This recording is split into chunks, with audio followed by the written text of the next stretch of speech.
Crowan Cats says, I'm planning to get a small whoop. I don't know what to get. I don't know what frame. Now you're getting an AOS Cine25. That's a Cine whoop, not a tiny whoop. So, not to sound like a broken record, but again, here on the Ultimate FPV shopping list, we have a Cinewhoop page with suggestions for... Now, this is Aaron Ciotti's perfect Cinewhoop build. This isn't going to be perfect for everybody. This is just what he recommends, and he sort of curates this page. We have some suggested bind and flies and one suggested build. And then there's an old school build with the Shendrone Squirt. So those are some choices you could consider. The reason that we don't do just have a whole bunch of frames that we suggest is that these Cinewhoop builds tend to be fairly integrated. That means that you can't always just mix and match parts however you please. And so either you're going to consider a bind and fly, which comes with all the parts that work together, or you're going to have a pre-planned build with all the parts selected. And that's why we went that direction. So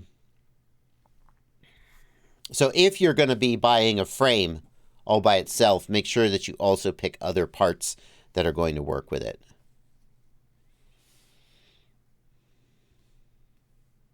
And obviously, Ciotti isn't the be-all, end-all of knowledge about Cinewhoops, but he knows a thing or two.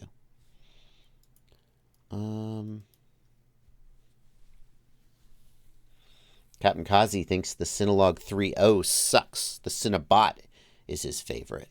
There's not that much difference between the Cinelog and the Cinebot, is it? I guess there's some difference.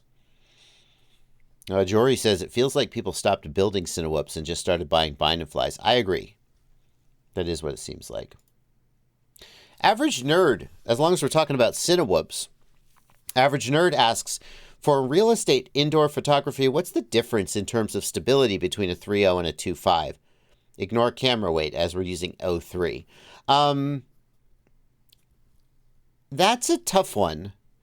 The main difference, in my opinion, between a 3.0 and a 2.5 is going to be their ability to carry a camera. The 3.0 is going to be more able to carry a GoPro or the weight of a bigger battery than the 2.5. The 2.5, the big advantage is the smaller size. It's not that much smaller, but it's a little bit smaller. You're going to be able to fit into more places. In terms of stability, I think they're going to be pretty similar.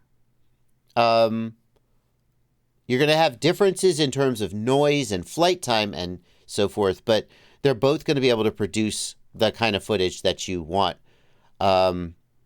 Jory thinks that you want less thrust indoors so you don't suck yourself into the walls. By that logic, Jory would get the 2.5 instead of the 3.0.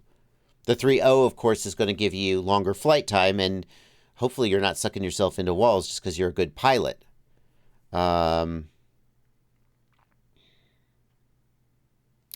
So if you want longer flight time, and I mean, arguably the 3.0 is going to give just a little more stability because of the larger props and the larger wheelbase, but I think the difference is going to be small.